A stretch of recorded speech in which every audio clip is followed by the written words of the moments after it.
A base jumper is clinging to a cliff after a stunt went terribly wrong in Arizona. His parachute ripped, sending him plummeting to the rock's face. And today, Theresa and I got to sit down with that base jumper.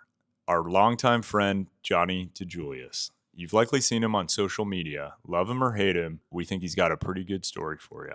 911, where's your emergency? Everybody's drinking, has been drinking, is drinking more. The male crashed into the building, and he looked like he was flying a parry.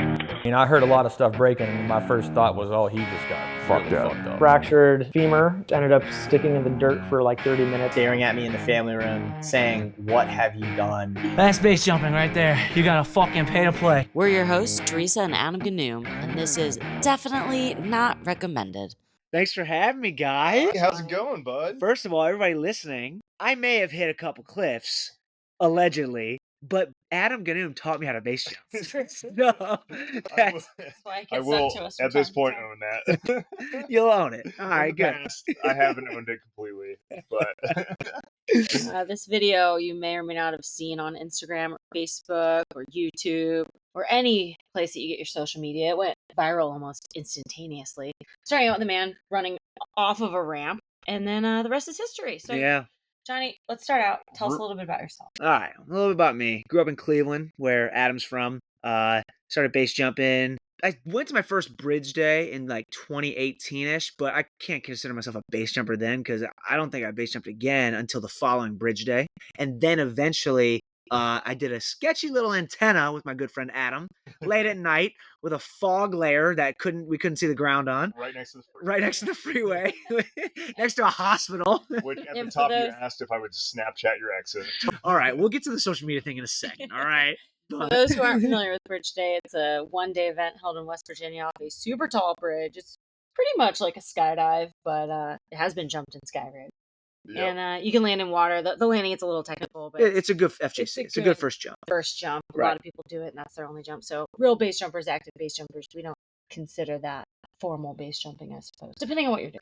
I would say people that have done a base jump but are not active base jumpers go to Bridge Day. But yeah, like you said. Yeah, for sure. But yeah, from Ohio, wrestled my whole life, and kind of like that was my identity. I was in wrestling from age 5 until 26 years old. I was competing, trying to compete internationally, doing a quad, which is a term for doing an Olympic cycle 4 years.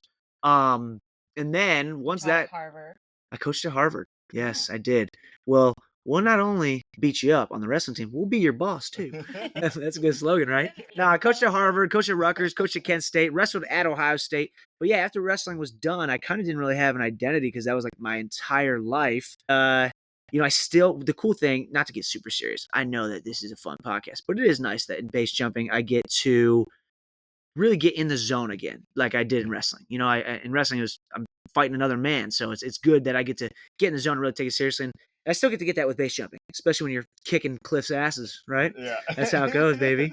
Let's go. Wrestling the earth. Yeah. Like Quickly highlight a couple of the comments. From the video that went viral. So, one of the things that a lot of people have said. Well, the sticker on the helmet. The way that that shattered ankle flapping in the wind. So did you? No, that's a nervous thing. So I've done that on like jumps that I've just been sketched out on that were like 200 feet, 180 feet. I've just been nervous on. My ankle will like just shake, just as a habit. There's nothing weird about it. And then when you first hit the cliff, get the stanky leg. Yeah. No, this is by the way not body position wise. This is after my canopy's open. I'm just kind of twitching my ankle, like almost like a what's it called when people sim? When they sim, like a nervous or stimming. Yeah, it's like a nervous twitch. The leg thing, if you with a few jumps. Yeah, it does. Yeah, so I'll kind of go through the video for people that haven't seen the video. So we did allegedly this cliff in Arizona called the ramp, which allegedly there's a ramp that's not supposed to be there that I allegedly posted and maybe have gotten in trouble for that.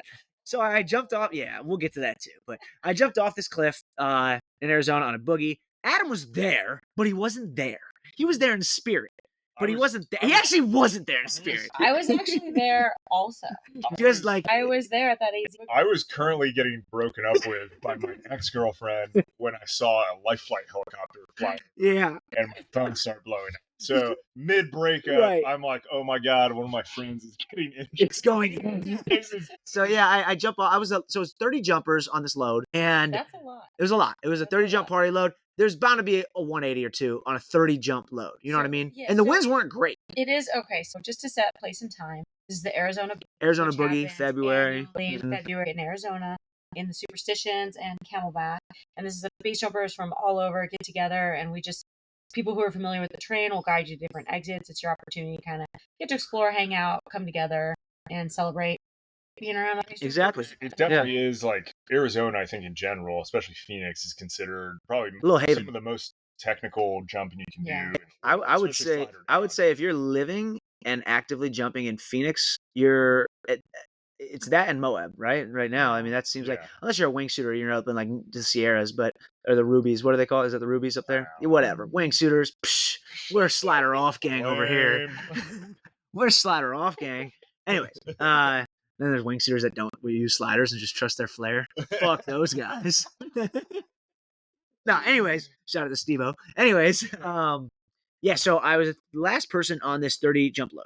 Winds weren't bad, but they weren't great. I do remember like halfway through, like 15 went off, and we took like a 5-minute window because it was picking up a little bit. So then it gets to the last two. And by the way, I didn't want to be the last one up there. It was insane. I didn't want to be. Typically, yeah. I'm not typically the last one. I don't like being first because I also had a cliff strike when I was the first one.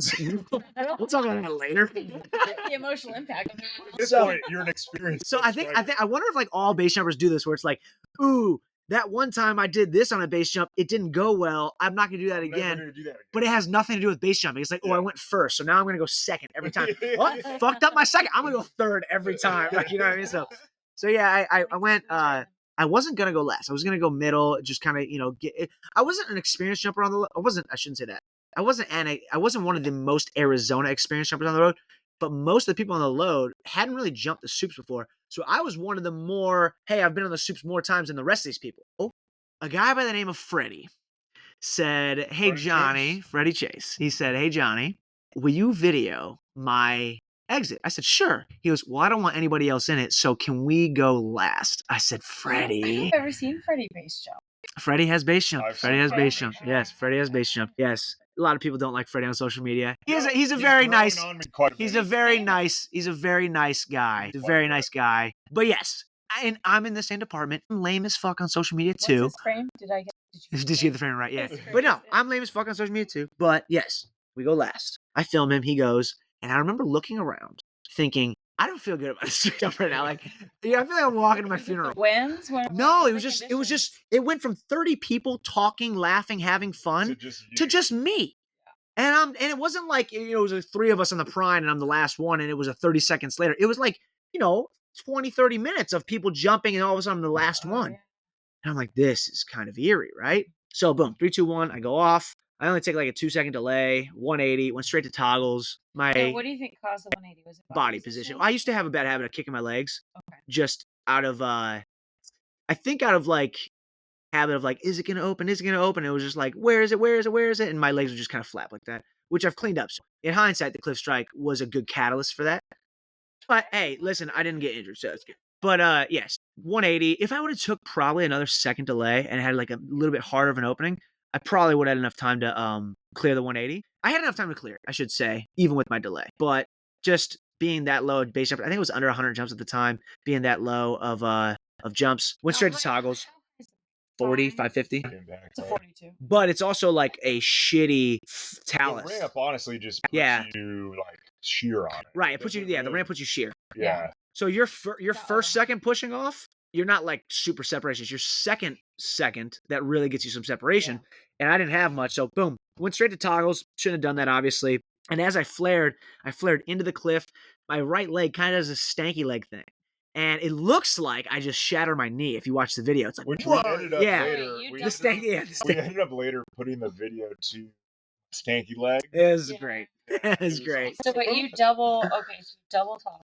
Right, and my control lines were kind of long, so longer than probably I needed for my height, and I didn't stall my canopy at all. It flared into the cliff soft enough where I didn't break anything, right? But at that point, with 2 seconds of flare, I should have been flying backwards, ideally, right? Especially with I wasn't an OSP at the time. I had a flick. Yeah, I had a flick. Flick 2? I got an OSP. I have an OSP 2 now. If you're looking for an OSP, hit up Adam Gnoom. He is a dealer. Let's go. Yeah, it was a flick. Yeah, flick 1. So boom, hit the cliff, and I started like running down the cliff.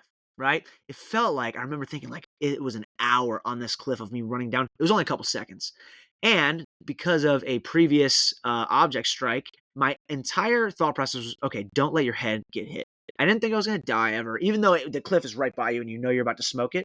I never thought, oh, fuck, I'm going to die. I thought, oh, fuck, I'm going to break an ankle. I better stay awake. That's all I thought the entire time. Stay awake. No, literally, like, don't hit your head, right? Don't go unconscious. So if anything is going to hit, let it be my legs. Don't let my head hit. At least I'll still have some sort of awareness that I can put it down as safely as possible, right? Wherever I am. At this very moment, his girlfriend is breaking up with you. I even care. Do you even care? Right.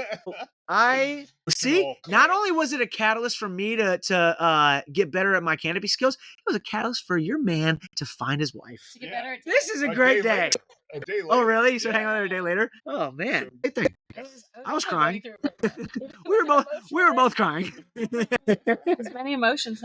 So running down this cliff, if people have jumped in Moab listening, obviously it's is it granite, right? It's granite Moab. A lot more granite. No, it's sandstone. Is it sandstone? Yeah. Well, it doesn't feel. Arizona's like sharp. Arizona's like conglomerate. Yeah, it's jaggedy. It's a mix between volcanic and like basalt. Yeah, so I pull off that cliff and I look up, and you hear me say on the video, I shredded my fucking canopy, and I had 2 working cells of 7. Yeah. And I mean, you're probably like what? A couple hundred feet. Yeah, I burned a lot of altitude fighting off the cliff, which was bad because so it's 550 to impact, but that talus adds probably another 300 feet. Easily. Easily. I mean, probably more than that. Probably more. Yeah. Okay. So maybe more. So So I lost altitude close to impact, right, to the talus. So me trying to outfly that, I'm losing a lot of altitude from being on the cliff and from the holes in my canopy. And I kept feeling if I was going to pull my toggle at all and steer, I was going to collapse the entire thing. I couldn't believe it was flying. I mean, dude, I remember watching the video.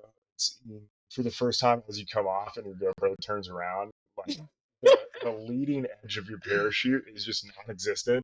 And I was like, dude, if that was me or if that was like Brent, like the thing would have just folded up. Yeah, I'm lucky I'm light. Yeah. No, tomorrow. Oh, I did put that. Yeah. I got. Do you know how much money I made from this video? We'll get to social media in a second because base jumpers, some of you are kind of annoying about social media. And we're going to talk about that because that shit made me money. I don't give a fuck. Anyways, so boom, pull off the cliff, losing a lot of altitude. It was a joke. Right. No. It was a funny joke. I did do that. Yeah, but I did get money for it, which was nice. But I'm flying off this cliff, lose a lot of altitude. All of a sudden, I see these chimney rocks right in front of me. Can't outfly them. And I didn't even try to do this. I luckily got hung up. I wasn't trying to like hit this perfect chimney rock where I would get hung up. If I didn't get hanged up on this rock, I would have hit 4 or 5 more little chimney taluses and probably broke my leg on the ground. It would have been really bad. Yeah, that's why I would like to real quick comment. I would like to highlight We have a comment. Another comment. Go ahead. Bro collapsed like Woody when he saw Andy in Toy Story. That's pretty good. That's good.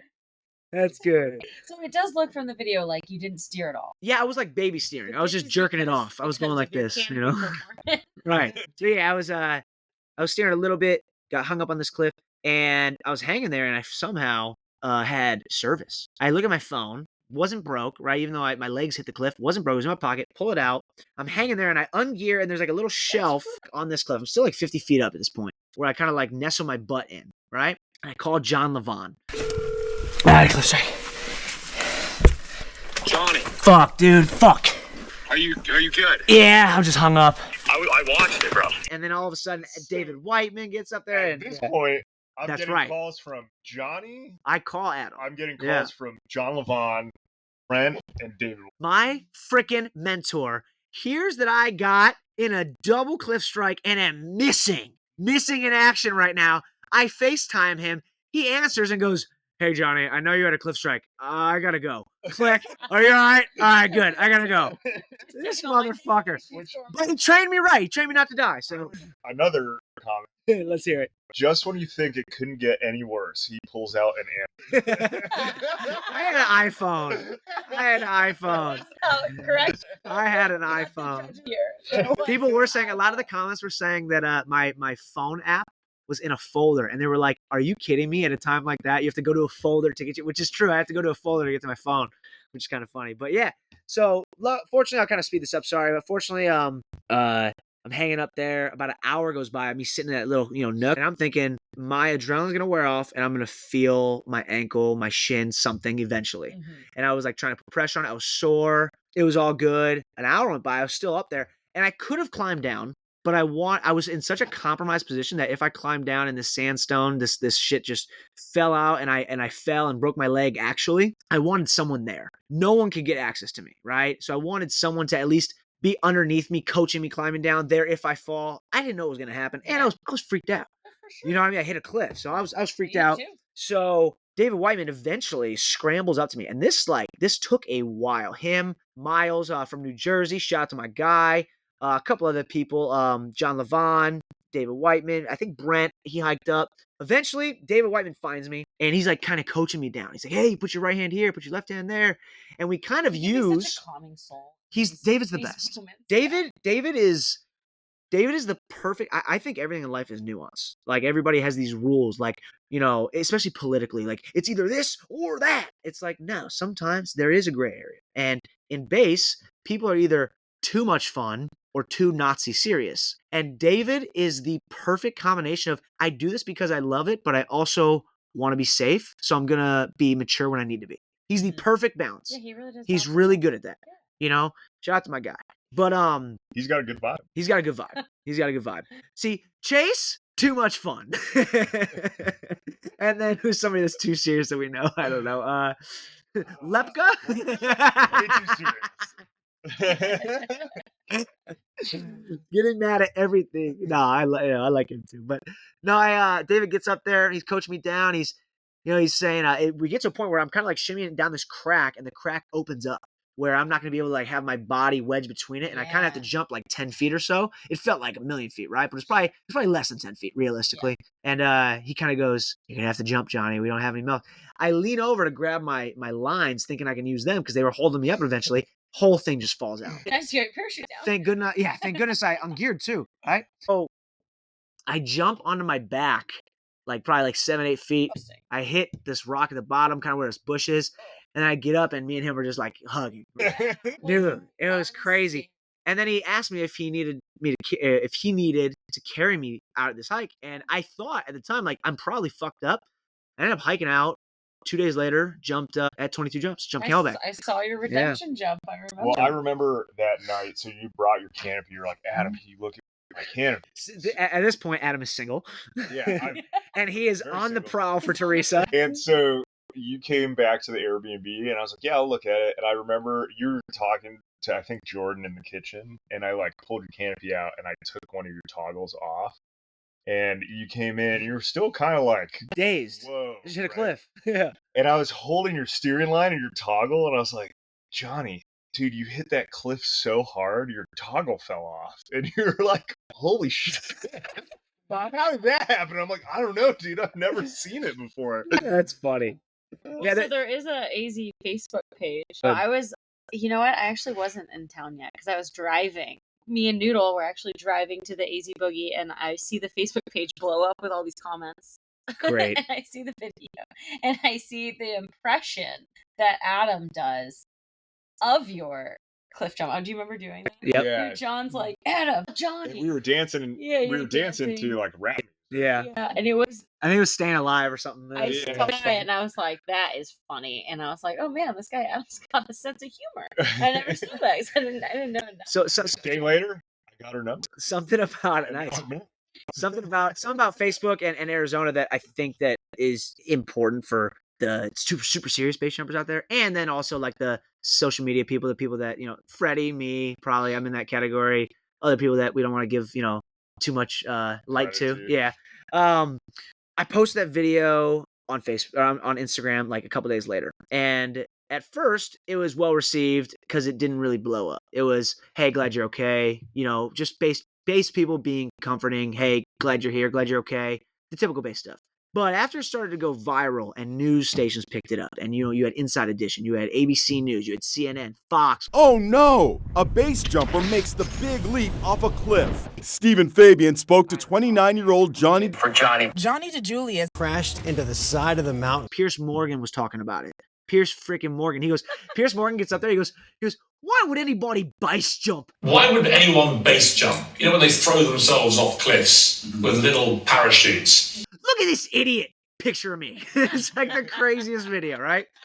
All of a sudden, I started getting all these messages from a bunch of Arizona people, rightfully so, saying, hey, we work with a lot of the paramedics in the area, a lot of the, people trying to make sure base stays legal, and you're giving it a bad light. Respect, right? I get it. Wasn't a good look. I learned a lot from I like social media. I can't lie. I just do. I like sharing experiences. I like storytelling. I like being creative. However, I also want to understand my place in the sport. And I know that a lot of people see these Gen Zers. I'm not a Gen Zer, but there is a lot of Gen Zers that are hyper fixated on posting, hyper fixated on videos and going viral. And it gives the younger generation a bad taste to the older generation, right? I think before you say something, I think my best thing that I've kind of came from this is David Whiteman kind of talked to me about this a lot. He's really smart in this area. We just kind of said hey, a lot of the younger people that are eager to post, instead of just us complaining about it all the time, oh my gosh, did you see this? Oh my gosh, they're getting more views than people that have done this for 20 years. Oh my God. Instead of just complaining about it all the time, why don't we use it to our advantage and coach them the same way we coach base jumping, coach them how to see and approach the sport and how to share the sport on a positive light. Make it look as good as we can. Yeah. We're not going to stop people from posting. Also, let's regulate it. But I would like to talk to me. Number one, all of us are out there, and not all of us, right? There's some ninjas that just don't film anything, they don't post anything. They're purists, and I love it. Purists, yeah, that's great. But the general majority of us, we film it and we post it. Right. And when something goes wrong, as it does in base jumping, because it's a sport where the inherent risk are pretty high. Correct. People typically, they're like, oh man, I'm glad you're all right, blah, blah, blah. But then there's this intersection where you start getting a lot of judgment. Attention. Yeah. And it's a good word. Somewhere in their lizard brain, I'm not getting the attention. And then it flips. Right? And I understand, look, if you were wasted and you hung up and you put a bunch of rescuers in danger and stuff like taxpayers' money, right? And you literally gave it a bad name and zero because fucks of your then I get it, right? But at some point, sorry, dude, this is base jumping and there are no regulations. And there's a lot of people that I have a slightly different opinion. And by the way, just for clarification, did you get life flighted?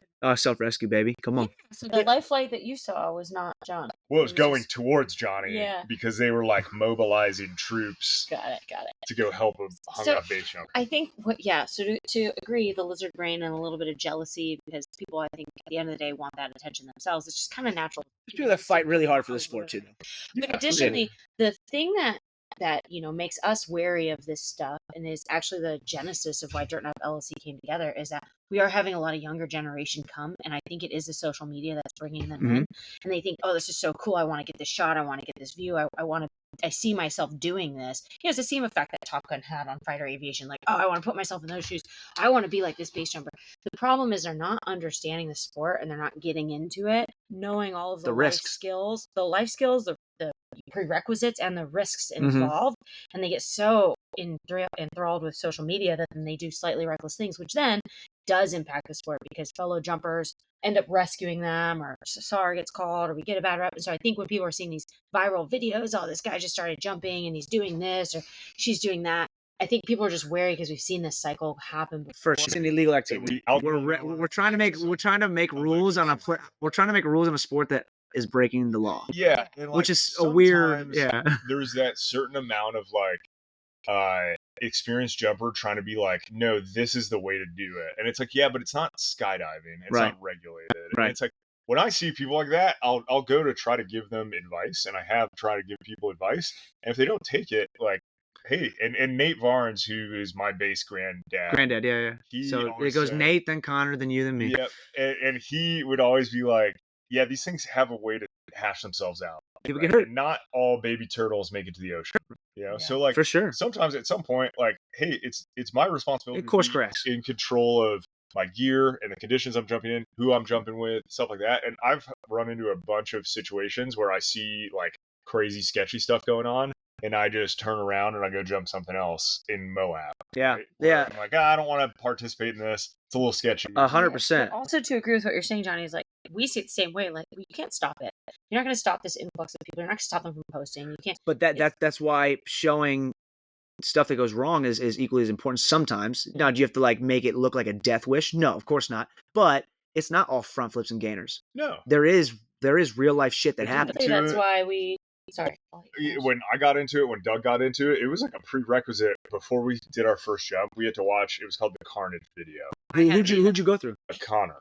He just made you watch one? Yeah, he just made me watch it. And it was called the Carnage video, and it was just like 10 clips of people dying base jumping. This is what can happen. In front of their friends. Right. Like, this is what can getting happen. off the ground, parachute's not opening, and hitting bridges. Snake River. So I got my FGC through Snake. We had to write a letter to our family saying I chose to get into this sport and this is why. And that way, if we did go in, he'll eventually send that to our family. Oh, man. Yeah, so we wrote a letter and then we watched the Carnage video and like 3 people quit my class and didn't do the solo jump. Well, good. I mean, good for them. They know what they want. But yeah, that's just circling back real quick. That's something that I think is important. Base jumping is kind of like that drug debate where, liberals and conservatives talk about like, should we decriminalize drugs? Should we keep them extra illegal? What should we do? If you can't stop something, we should at least regulate it. If we can't stop people shooting up, we should at least have them have safe needles or safe places to go through or safe dope, whatever it is. If Dean Potter is going to jump El Cap, no matter what was at half dome, whichever one, if he's going to jump it no matter what, he's going to make it more risky if he does it at night. Yeah. It's just how it goes. If you can't stop it, at least regulate it a little bit. So with that being said, same thing happens with social media. You're not going to stop someone from wanting to share their experiences of their life. It is fun to get affirmation from a base jump. It is a cool aesthetic. And people that don't jump do think you're a badass for a moment, right? Do they matter? Probably not. Do their opinions matter? No, of course. I get it, right? I get it. But at the same time, I understand the appeal also. I understand the appeal. So if you're not going to stop it, let's help people understand how to make it look in a good light. But pre Cliff Strike, I was about showing everything. I'm going to burn this building. I'll post it. It looks sick. I'll do this. I'll do this. I'll do this. I'll do this. And I was more so reckless about just me. Afterwards, I didn't change my amount of posting, but I changed the intention behind it where, hey, I still want this to be my channel, but I also want it to be, hey, this isn't a death wish. This is people who really love a sport that in their best way possible manage the risk from getting from point A to point B with a parachute. And it could be like rock climbing. It could be like paragliding. It just happens to be base jumping. Please legalize it. Well, and additionally, like we were saying, we've had this influx of young kids coming in who don't have the prerequisite skills. Adam and I took the same approach, which is why we started the Dirt Nap course, which is the base level up course to accentuate your skills, learn how to self-trauma, self-rescue. How many people came to Dirt Nap? We had 14 the first class. That's really good. Yeah. That's really good. There's all these periphery skills around just base jumping. Right. So like how to rig your parachute, trauma, how to read the weather in these canyons. Oh, that's good. Yeah. Rotors. You roll up to a rope in Moab. How do I check that it's safe and it's anchored correctly? Right. And like, how do I use a rappel device? How that's do I good. use an ascending device? Stuff like that. that. How do you convert your base rig into a safe way to rappel should you get hung? And you use that. Most base jumpers only learn those skills on the go. On the actual base jump, on the approach. The first time I ever learned to rappel, it was in Moab on like a 400 cliff strike. Yeah. And I was like, I don't know if I'm comfortable with this. Right. Like, I don't even know how this works. I don't know why it works. And like that was, right after 3 of the people that joined the class, it was Zach, Drew. Bundy? Zach, Drew, no. Zach Hubbard. Oh, Hubbard. I like Hubbard. Yeah, he's cool. Drew Thomas and David Whiteman were all involved in a rescue. David's getting airtime on this podcast. Yeah. Great. He's amazing. Yeah. Fuck rain. But yeah, no, they were immediately in the cliff strike. Yeah. Next one coming up. And our plan is to kind of expand it to, hey, we have especially 22 jumps, right? We have a bunch of people congregating in an area. Yeah. So we're going to put together like. It doesn't have to be just be base jumpers. Box. No, it doesn't. No, it could be canyoneers. It could be whoever. But it's also like that. What's cool about the adventure community, like, the wrestling community is small. I see somebody with cauliflower ear, it's almost like their family, right? What I'm starting to realize, a lot of not just base jumpers, but if you are actively doing like an extreme-ish outdoorsy thing, like, more than just hiking, It if takes you're like aptitude. if you're rock climbing like heavily, if you're speed flying, if you're paragliding, if you're doing these things, you almost look out for each other. It's a small community. It's like I'm 2 people removed from speed flyers that I've never met before and that I've never base jumped, but just through social media is a big part of it, but just through the community in general, it's just, it's I'm gonna run into them in different cities in Utah. And it's cool that, if I know how to tie a freaking what's the thing on the leg? See, I need to come to this dirt nap thing. Tourniquet. If I need to learn how to do some stuff like that, it doesn't have to be just base jumpers. Well, and that's what even just like when we went on our honeymoon, right? It was like we ran into people in Italy that knew a bunch of our friends, and then when we were in the Swiss Valley, we ran into our actual friends, and like it was, I've traveled across the whole U.S. and just slept at base jumpers. He's such an influencer, by the way. I went to Hawaii. No, wait, your friend that you ran into in Switzerland? Ugh, JP. Such an influencer. Bingle also. Such a dirty little influencer. Bingle. Good friend into Miles. Avery and Corley. And then we met like these Norwegian dudes who were that's cool. But they taught us stuff too. So it's like it's a cool interchange, and it's funny because it's like you can tell when people have just aptitude in different things, right? And it's like I know you, it is amazing. Like you just have aptitude and skills like wrestling, and like to get to a top echelon of whatever it is, it takes commitment and focus and drive and like studying. For sure. And then you meet all these different people, and like your group becomes this cohesive. Isn't it cool when you could cherry pick skills from the plethora of like people that the traveling has introduced you to through base and just base in general? Like if we ever need to repel, I got you. If we ever need to fight people, you got me. Right. It's actually amazing. Question, just because I talk about this with my wrestlers a lot. You said the focus and da-da-da-da. What do you think, and I know the answer to this is a quote, but I'm kind of asking it in a backwards manner. What do you think the root of being a genius at something is? Lots and lots of reps. Reps, but there's something that comes before that. What's rooted before reps? What would you do reps for? Passion. Curiosity. Yeah. So curiosity is the root of being a genius. And then if you're curious, you're going to be determined. If you're curious, you're going to suffer. If you're curious, you're going to do reps. If you're curious, you're going to be persistent, et cetera, et cetera, et cetera. So I feel like my first step to like really taking base seriously is when I became more curious about gear. That's when and I'm not a genius by any means. I'm not giving myself that credit, right? But it just in general, like trying to be more intentional and applicable to base jumping. The more I was curious about stuff, the better. I learned so much every freaking trip I go on. I was in Brazil last month, and I just learned things that like I can't like. I'll go on a trip like when I was in Panama with my guy Chris Nielsen. Shout out to the homie, R.I.P. And then Chase and Clark. Yep. There was times where I was like, I can't believe I ever base jumped before knowing these things that I learned on this trip. Yeah. And then I'll be like, well, I know it all now. And then I go to, Brazil or Switzerland or Italy, and I learn more things.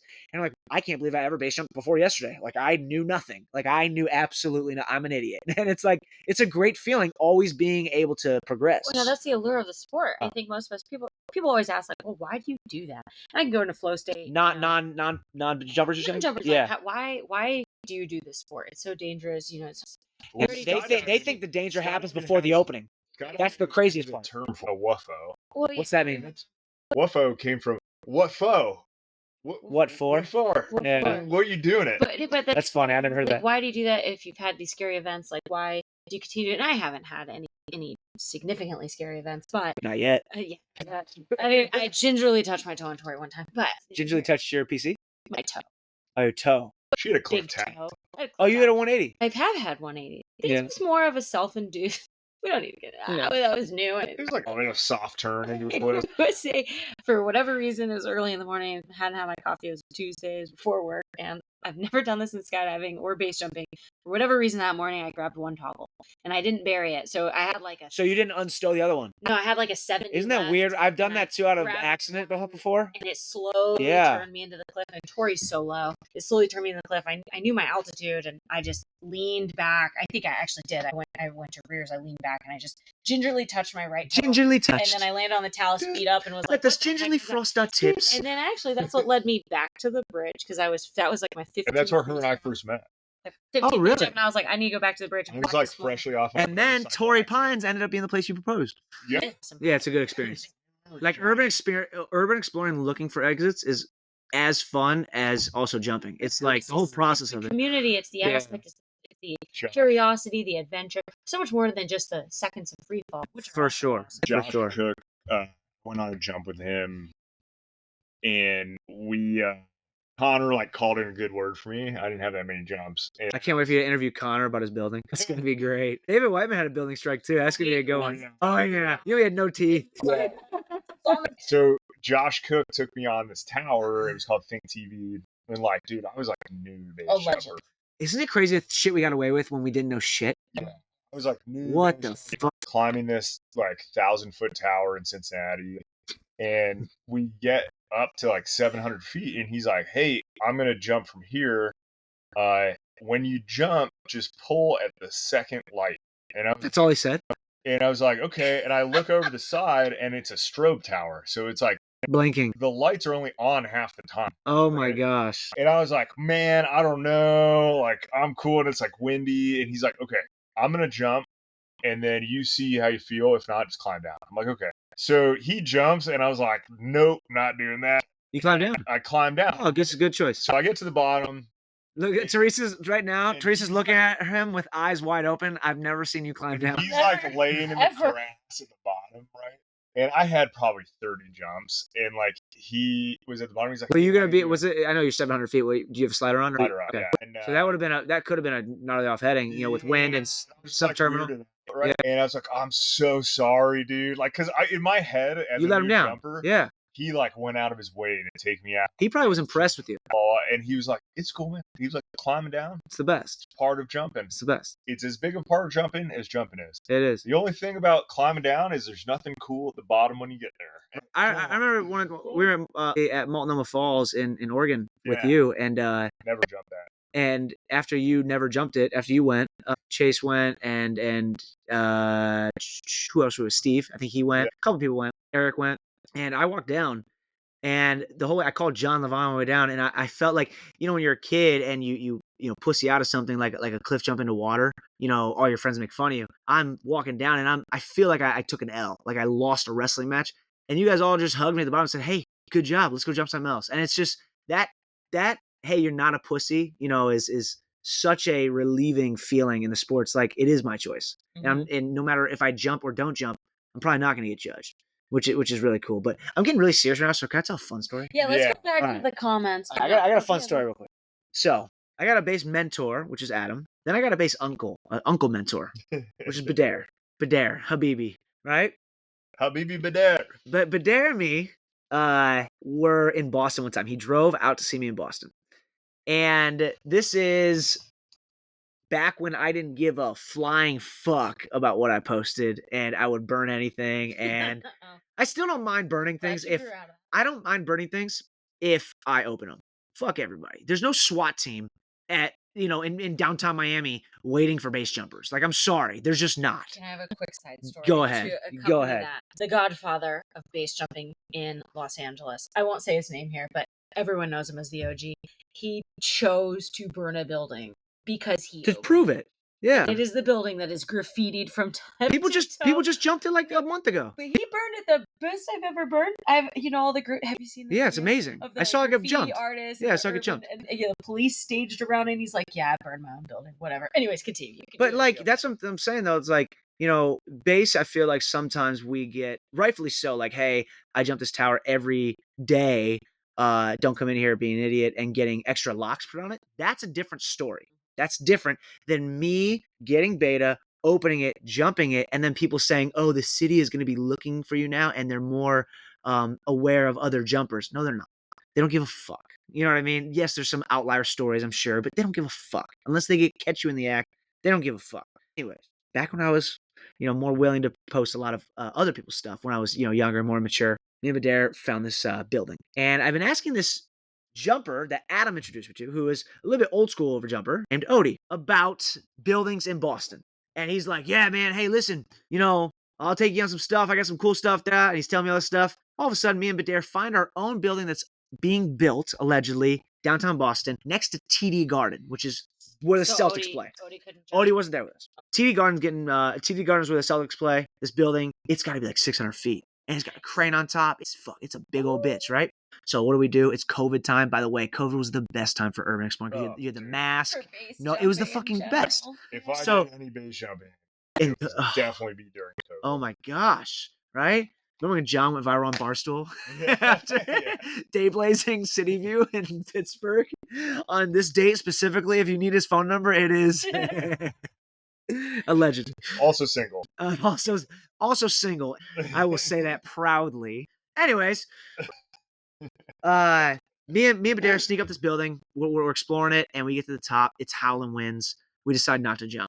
While we're up there, though, the view over the city is insane. It's like a Central Park type of view, like a huge park at the bottom. People are probably as familiar with Boston as they are with New York, but it feels like that. It's like you can see every building for miles, Prudential Center, everything.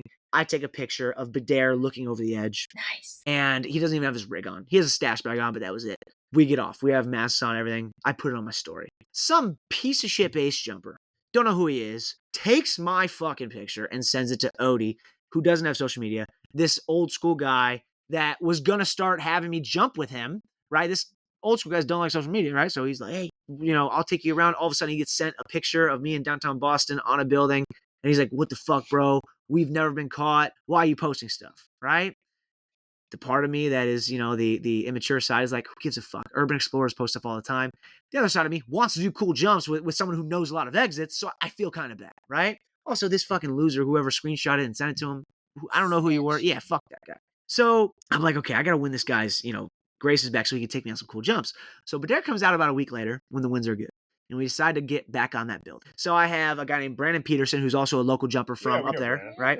He's down at the bottom, and he's gonna get us in the car. So he's ready. At first, we had this traffic intersection that we were gonna jump and land in, but it did have cameras, so we didn't love the idea. But it looked at that time like it was the best idea. So we get to the top, and upon looking over, we call down to Brandon and we go, "Hey, there's a great parking lot on Jumper's left. Why don't you go over there? We're gonna land there." And we're like, dude, this is sick. This is perfect. And me, I'm thinking Odie's gonna be happy because I jumped this. I'm not gonna get busted. I'm not gonna post it. This is gonna be great, right? It's like 2 a.m. 2 a.m. I go first. Boom, I jump, I open. And it was kind of sketchy because you have to fly over a freeway. And the freeway is active, right? You fly over. It is a bridge, too. It's a bridge freeway. It was cool. It was gnarly. And I come in, and it was so sick. I'll show you the video. I come in, and I see this fucking parking lot, and I line up, and I'm super stoked. And the wind started to pick up a little bit. And I took like kind of a downwinder where it wasn't a bad landing, but from a non-jumper's perspective, it'd be funny watching because I kind of smoked the fence inside the parking lot. Not bad. Not bad. But just like, you know how it is, urban jumping. It's urban jumping, and I stood it up, but I still hit the fence. I was like, oh, fuck. And I hit this fence, and it makes a big chain sound, like how fences make. Badera lands, we get in the car, we're high-fiving, we're stoked. And I'm like, dude, I got away with it. It was a downtown urban Boston jump. Everybody says Boston's really hard to jump. Odie's going to be stoked. Next day, I get a text from Odie. I wake up. It's like 8 a.m. Hey, you got busted, right? I go, what are you talking about? I'm sitting in. No, I didn't get busted. He goes, oh, no. I have buddies that work in the construction union, and they had police officers come to their building this morning and show them a video of you hitting a fence.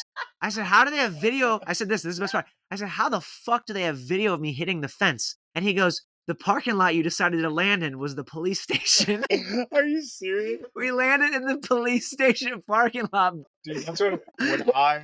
You gotta have connections. That's what I love about base jumpers. We got people everywhere. Oh, it's great. It's like the mafia. I think we're like Fight Club. We're like Fight Club, yeah. Dude, that, brief story, but I jumped in Cleveland with... Downtown Cleveland State, right? It's Cleveland State. Yep, I remember this. It had been jumped for years, right? Yeah. So Nate jumped it. Everyone jumped we got to talk about the hood jump after this. And police are coming. Police is coming. and I jumped, and we were like, it's totally fine. Everything's great. And then didn't realize there was a police station in the basement of it. And I've never seen so many police show up. Oh my gosh. One time. It was probably 30 cop cars showed up. It was Cleveland State, Cleveland, Metro, the RTA police. It was wild. That's funny. Yeah. Luckily you had family that's a lawyer. So, yeah. Shout out Lisa. So, real quick, wanted to touch on a lot of people were talking about the sticker on your helmet. Yeah, no tomorrow. Yeah. So, can you tell us a little bit about that? Yeah, so it was in bad light. So I own the trademark in the United States of America for the phrase "no tomorrow." So if you ever use "live like there's no tomorrow," pay me, motherfuckers. But yeah, I own the trademark, and I started a clothing brand, which basically means be present, right? Obviously, when you see people base jumping and skydiving, especially having a cliff strike, it looks worse. It's a really bad look. But I think we could all like attest this. Like, Teresa, you said the one of your favorite parts about base is the community, right? That's one of my favorite parts. But also, segueing into another part, I love how it forces you to be present. Like I sometimes struggle. I think as everybody, people worry about, bills and debt and relationships and family problems and, oh, your mom is sick or your dad is sick or whatever it is. People deal with real shit. It's really hard to be present. And the older I get, I think the more I seek out things that make me feel present. That's why I think, a regular person probably goes to the gym or, wants to go on jogs or does yoga. Base, I think for most of us, your house could be on fucking fire. And if you're in free fall or you're on the exit about to go, you're on your count, there's nowhere else in the world you are. And it is a very amazing feeling. You know what place I really, it's a very liberating feeling. And a place where I really struggle to be present. I actually just got a massage in St. Lucia at the spa. I was in St. Lucia yesterday. I had this massage. And I really do this in life. This is kind of like an allegory for real life. When they're massaging, your left shoulder, in your head, you're like, I can't wait for them to get to my right shoulder because they're uneven right now. And I can't wait for them to get there. Oh, my legs are sore. I can't wait for them to go from my shoulder to my legs. And you're always one step ahead. And it's really hard to stay present, right? So if you could find little things that help you practice that, it's a really unique thing to, I think, hold on to. So I think that's why base jumping is really important for me. But also the risks and consequences of base jumping are so high that I think the feeling and liberation from being present is also equally as high. You know what I mean? It's like that much exaggerated on the positive side. So how did I get to that? What was I talking about? No tomorrow. No tomorrow. Thank you.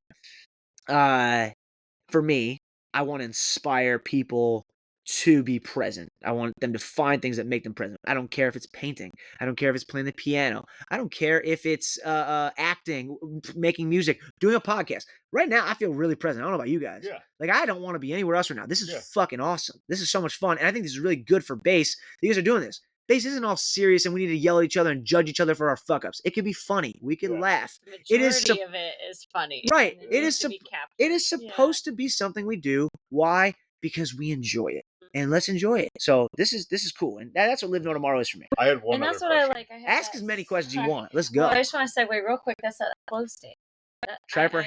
I'm very almost like religious about finding that flow state because it gives you that relaxation. Do you know what the clinical name is? Transient hypofrontality. It's where the thinking part of your brain turns off, and the flow state, that what they call it, is more exaggerated, where you're hyper aware of things almost in a slow motion setting, and you can like react better because things appear in slow motion, and you're almost like time changes, and you're also Dopamine, really all that, but you're also serotonin. really like in tune with a lot of like reactions and oh, the birds are chirping. Oh, I hear like, you ever hear somebody use a describing word for something that doesn't make sense? Like, oh, I smell the wind. No, you don't. You don't smell wind. Right? I can hear the grass. Right. I hear the grass. Right. But like almost in flow state, like you get those like you're on Avatar Pandora like vibes. It's fucking awesome, right? Base jumping's sick. So my other question. I love David Whiteman. Real quick, David Whiteman pause. What a great guy. God, how about that hair? That flow? The hair.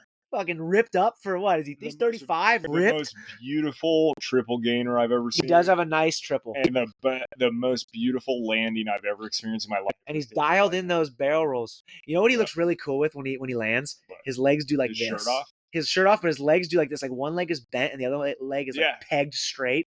And he's just like coming in like a ninja. Like a ballerina. He's a graceful ninja ballerina about to scissor kick somebody. Did you have one more question? I had one more question. Fuck John Levon. Go ahead. Sorry. That guy's a work. That guy's a dweeb. Chase Reinford. I'm not gonna make fun of that.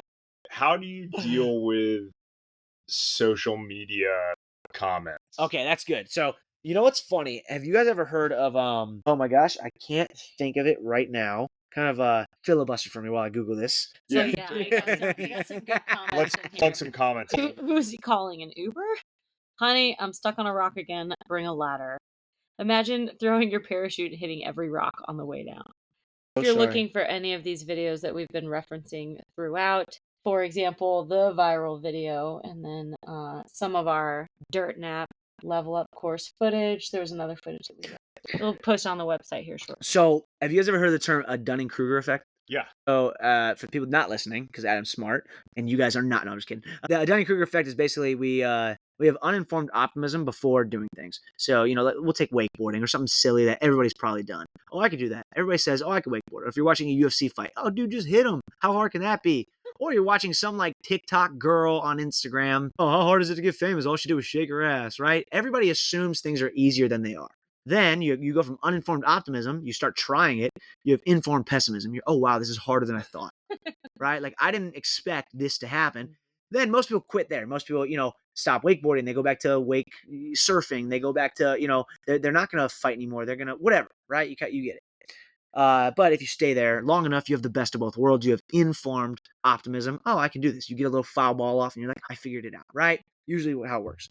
For me, I'm good friends with Jake Paul and Logan Paul and a lot of social media people that I've always seen deal with comments and complain about comments and complain about haters. And I always thought like, psh, and I'm not famous, right? But I always said, if I was famous, how hard could that be? I always said that. Like, dude, I just wouldn't care about what some Joe Schmo thinks in Kansas. Like, who cares if, he calls me a loser and says I suck at base jumping? Who cares, right? Then I had a taste a little bit of some viral videos. I have a folder because I use them for when I post stuff when I want to get some money on TikTok. I have 50 videos that have had over 5 million views. 50 different videos. And they're not all base jumps, right? But in general, I have 50 videos in a folder that have over 5 million views. And I kind of recycle those on different platforms when I want to post stuff. And I started getting some comments. And then I started feeling the need to like prove this random Karen in the middle of Podunk wherever wrong. And it was never the ones that wished I would die. Like, psh, get what you deserve. Darwinism at its finest, like that I didn't care about. It was the people that pretended they knew things that they didn't know. When they started to think they knew more about base jumping, like people would comment, if you read those comments, they're like, bro jumped a spot that nobody's ever base jumped before. Could be more wrong. That is jumped 100 times a week, sir. You know what I mean, ma'am? Right? Like that's literally, and like those little things, I know it sounds silly to say they get to you, but it's like this person asserting their opinion so uninformed into your life. Like so confidently and arrogantly. Yeah. And you'll never see this person again. They won't even remember they probably commented this, but for some reason it gets this reaction out of me where I'm like, I need to tell this person they're wrong. And it annoys me. And then I remember, I did this hot air balloon jump one time.